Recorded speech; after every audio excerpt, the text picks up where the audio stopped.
But it got me thinking, like, I'm married. I'm happily married. I'm proudly married. You're married. Cheers. Yeah. Well, for now. I missed that. We'll see what happens after the show. So I'm married and, happily married. But I know the grass is always greener on the other side. I know it always is, right? There's sometimes when you're married and you're like, holy shit, Mm-hmm. And then when you're single, which I've been for many years of my life, I know how difficult that can be. Very also. true. I never was one to sit and like piss and moan about being single. I just figured, this is just the way it is. And, Me I'm too. having fun and I'll make the most of it. But we were even single at the same time, going out, meeting people, swinging and mangling. Having fun with guys, having fun with girls. We were all over the place. The two swinging sisters out there, just two wild and crazy guys. We had a lot of fun being single because but there's a lot of people that sit around and they drown in that sorrow. It's Very like, oh my true. God, I'm, single. And so it got me thinking, I'm so far removed from in 5 years that I've known Astrid, the whole dating universe has changed. Yes. Right? Just like our studio so here. much. So, it got me thinking, what is dating like in 2021? And I went out on the internet, as I do. As you do. And decided that I was going to do some research on dating in the 21st. Dating in 2021, 21st and in century. the 21st century. It's just like I was born in 1922. Are you ready? I'm ready. Okay, let's review some of the rules that are out there on the internet for how you're supposed to handle yourself. Well, actually, you know what? Let's go back a little bit. Let's go to our forefathers' time. And let's figure out what they were thinking back in the day when they were dating. Okay. So I found an old PSA. It's not an audio thing. I'm going to read it to you. There are a number of pictures associated with it. It's like a magazine that someone put together about the rules of courtship. Okay. Yeah. And this is back in 1938, right? Ooh. This is mainly geared toward women because, of course, it is. Right. Because, of course right? It is. Yeah, men can do whatever they want. But ladies better act right. It's hard to believe that this is just 100 years ago that y'all had to deal with this. It's crazy. Do your dressing in the boudoir, which I imagine is the bathroom. Be ready when the date arrives. Never keep him waiting and greet him with a smile. Mm-hmm. Men don't like girls who borrow handkerchiefs.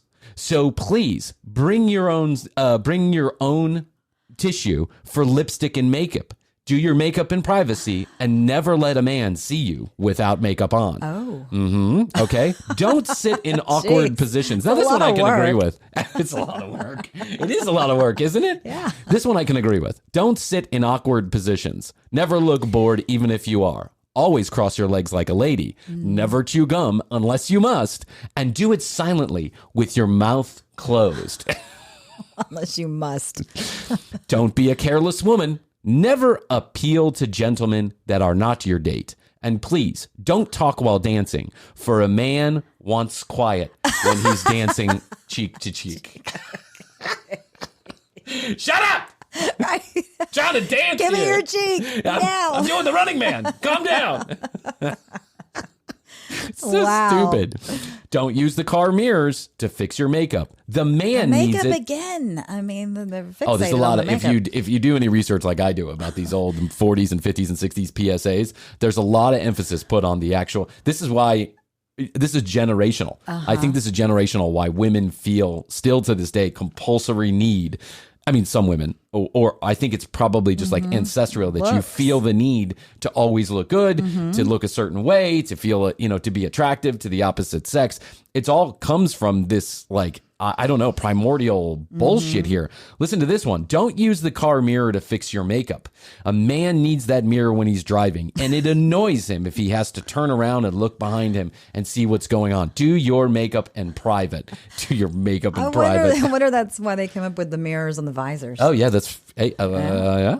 It was whoever came up with that one had a good idea. If you need a brassiere, wear one. If you need a bra, wear one. Who makes that determination? I guess over a certain size, maybe. Don't tug at your girdle, and be careful your stockings are not wrinkled. God forbid. Wrinkle stockings. Yes. Don't be familiar with your escort by caressing him in public. Any open signs of affection is in bad taste. It embarrasses and humiliates him. Be careful with your hands. Don't be sentimental to try and get him to say something he doesn't want to by working on his emotions with him. Men don't like tears. They don't want to show emotions. Just look especially good in and public. shut Yeah. up. That's all we want, woman. Yeah, well, I mean, alternatively, I don't want to hear it. I don't want to hear how you feel about anything. No. Shut up. Don't be familiar with the head waiter. Talking about the fun you had with someone else another time. A man deserves your entire attention. Wow. The head waiter? What is the head waiter? Head waiter. He's the leader of the waiters. Welcome to Chili's. Can I take your order? Are you the head waiter? Hi, I'm Michael. I'll be your head waiter. Like the team leader. I'll be your head waiter this evening. Welcome to Chili's. Let me tell you about our specials. 2 for 2 yesterday's tacos. We made them yesterday. 2 for 2. Oh, I was just here last night with Michael, having 2 for 2 Taco Tuesdays. Don't drink too much. A man expects you to keep your dignity all evening. Drinking may lead to promiscuity and girls to be ultra clever. But men don't like clever women and certainly not silly ones. Oh my God. Wow. Like really? Yeah. Honestly. Don't be conspicuous. Talking to other men is the last straw, and it is an indication you've been drinking too much. You're just about to pass out. Be careful. Well, okay, all right. This is a tried and true one. God, I'm trying to think about like my great grandmother going through all this. Oh Ooh. my God! I mean, she did always have her lipstick and rouge on. Yeah, my grandmother, to the day that she died, I think to the day that she died, she was 103 years old. I never saw my grandmother without makeup unless I had spent the night at her house and it was the morning before. But I mean, she was always dressed appropriately with makeup. They just came from a different era when I guess that was the expectation. Yeah, now I would think it would be weird if I actually knew a woman that I saw her only in her makeup. I mean, it's called Instagram. Exactly. Oh my God. Okay, ready? So now BuzzFeed updates some of the rules for 2021. Okay, these are some things that we should be doing in 2021. I'd like to know this. Quit ghosting people. Be an adult and tell them why the relationship doesn't work anymore. Never break up over email or text. It's cowardly and disrespectful. I think that's one we can all agree with. Yeah. That's like the scariest part about I think being single in 2021 to me, if I was to be single, is that it seems pretty normal. It seems like just in the course of the dating routine, it's okay to just completely ghost somebody. Just stop talking to them altogether. Yeah, all communication ceased. Sad. Isn't that really weird? Yeah, it's sad. Yeah. Have you ever? I mean, I think I've been ghosted a few times, probably with good reason, but probably with good reason. But I mean, I can't imagine myself anyway going on a date or two with a person. Exactly. And then not at least having the common courtesy to drag that ghosting out like every other human does. Right. Right. Well, then it's kind of like, did something happen to them? Were they in a wreck? Like, no, it's just the way that shit happens these days. I had a friend who literally on more than one occasion had the girl leave in the middle of a meal. Now, I know my friend and I know my friend, right? That's really bad, though. He's not. Do you remember you and I had a mutual friend, right? And I'm not going to say his name out loud, but we had a mutual friend. This happened to him on a regular basis. Wow. He would that bad. Yeah, he'd start communicating with a woman, and the second that they met, she was no longer there.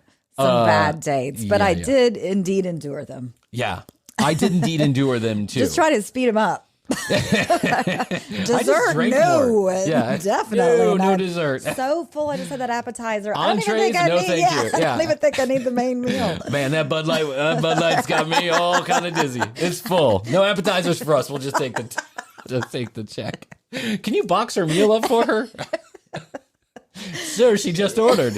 Excuse me, head waiter. Okay, head waiter. I just want you to go box the meal, head waiter.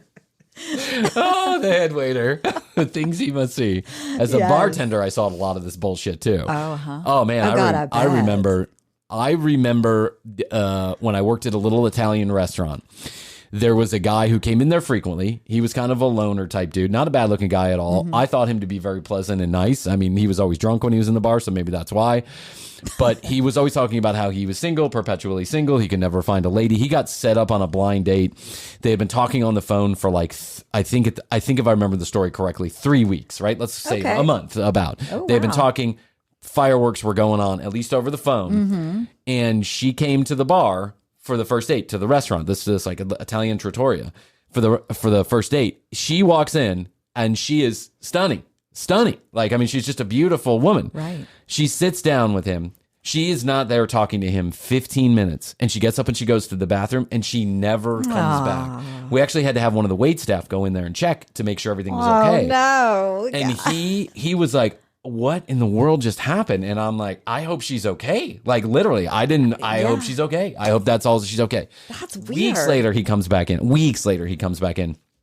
Hey, Todd, what happened with the young lady? He said, I have never heard from her again. God, and I was like, wow. Something. I don't know. He like saw her. I buried a body in the backyard last night, by the way, just so we're up front. I don't know. I thought I'd tell you in person. I just remember thinking at the time to myself that at the time it was so weird, so strange for something like that to happen. Yeah. That I remember thinking to myself, he really must have like come across as a complete goober. Something. Yes, something. He must have said something. There was 15 minutes. Right. They were there for 15 minutes. And they'd been talking for weeks. Weeks. A month. I mean, 3 weeks is a long time. It is. Astrid and I were planning our wedding in 3 weeks. I mean, luckily that worked out. Were you guys really? We were pretty hot and heavy from the get-go.